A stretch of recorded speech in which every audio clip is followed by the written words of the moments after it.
Hello Pisces, thank you for joining me for your monthly forecast for May. This month begins with the Sun in a sparkling part of your scope, the third house. This is about communication, it's about interaction, it's about activity, sometimes short bursts of activity. It's about your locality, relationships with siblings and neighbours, but it's also about how we think. And this month is going to offer some very rich possibilities to expand the way you think about all sorts of things.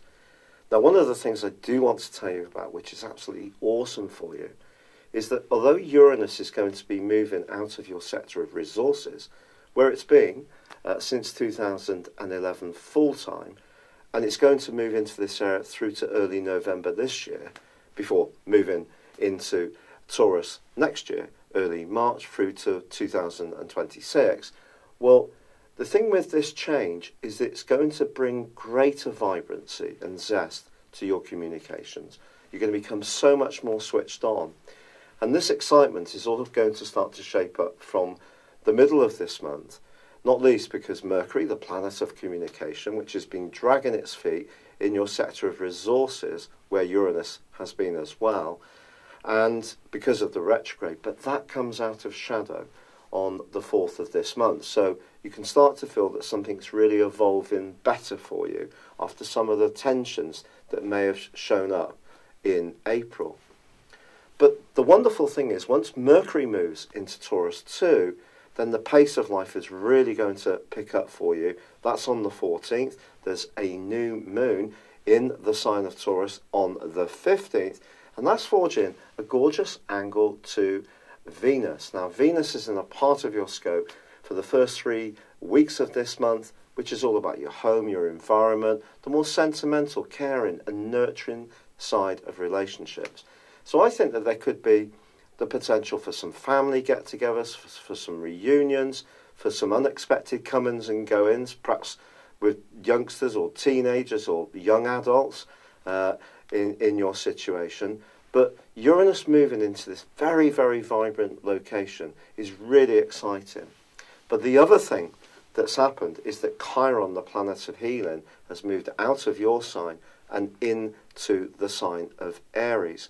Now that can be very good for you in a material sense, because it gives you an opportunity to heal your finances, make them even stronger, create a better, firmer, earthier foundation for your existence. It's asking you to be a bit more careful about sugar and salt and any kind of processed food, and also calorific goodies or booze.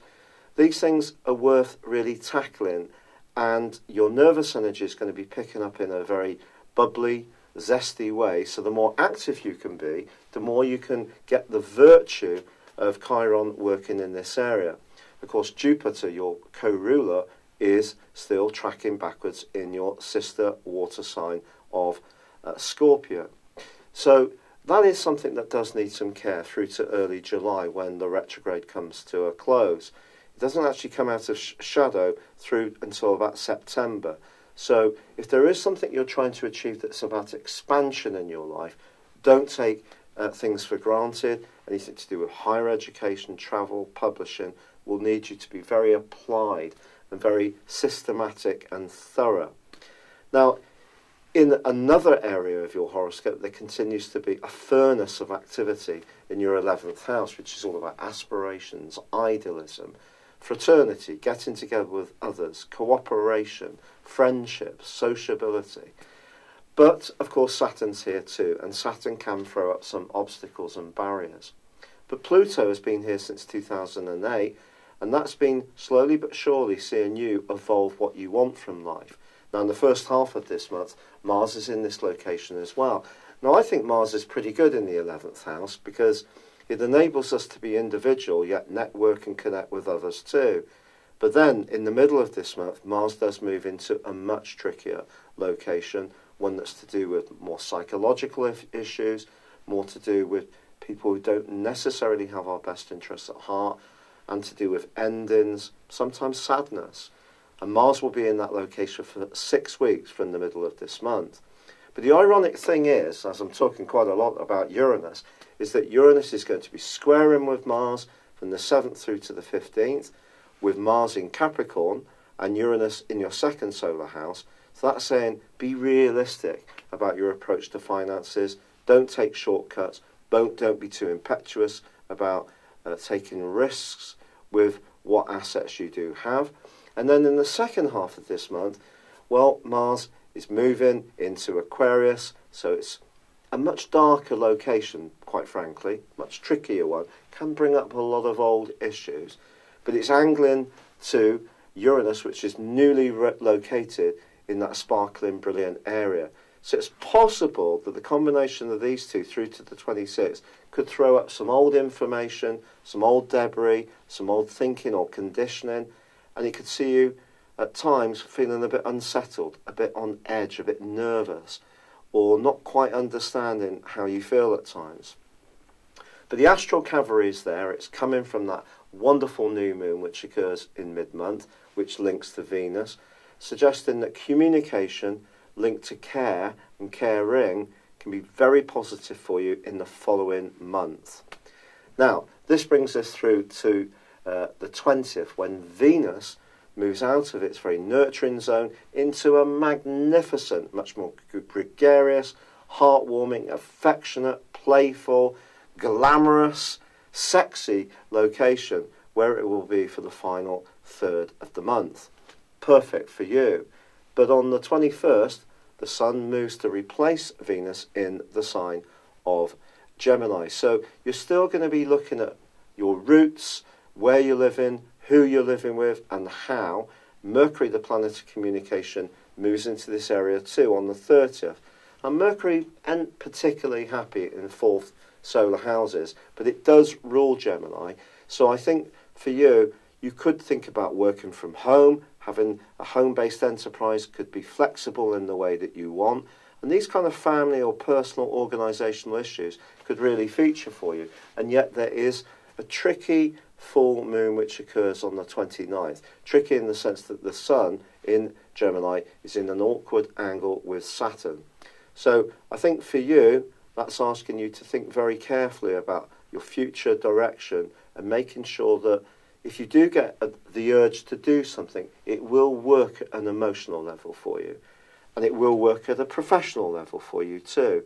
If you tie this all together, it could actually be quite advantageous for you. If not, things could get a little out of kilter. So we have a wonderful and glorious change with Uranus moving into a sparkling location, but it is being aggravated by Mars for much of this month. So impetuousness, edgy responses are going to be possible, but Chiron, the planet of healing, is moving into a great location to make your life a bit earthier, perhaps eating more homegrown foods or natural products, cooking things from scratch. That earthiness that you can get with Chiron in this location can really be very good for your health, your diet, and the nutrients that you're absorbing into your system.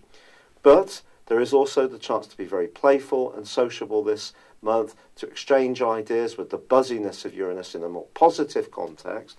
And I do think through to November, there's going to be a lot of excitement in your situation, but the last third of this month particularly, and in some ways all of this month, does require you to stay very closely in touch with your emotions and continually asking that question, how does it feel? And that will guide you, if you listen to your sixth sense, to make the right decisions and moves. It's been an absolute pleasure to be with you. Thank you for joining me. If you'd like to comment or like this video, I'd be absolutely delighted. But also, if you've yet to subscribe to my channel, please do. But for now, good luck and goodbye. Hello, thank you so much for watching my video. I'd love you to join me at my Horoscope Ace app. You can find this at www.horoscope-ace.com. You can use it through Android, iOS, Apple or Facebook. Check out your ascendant or your moon sign or download your free birth chart. There's all your favourite videos, plus there are daily, weekly, monthly and yearly horoscopes for general, love, Chinese and Indian astrology. If your passion is tarot, there's my brilliant 3-card money or love tarot readings too. And it's all there at www.horoscope-ace.com. Thank you.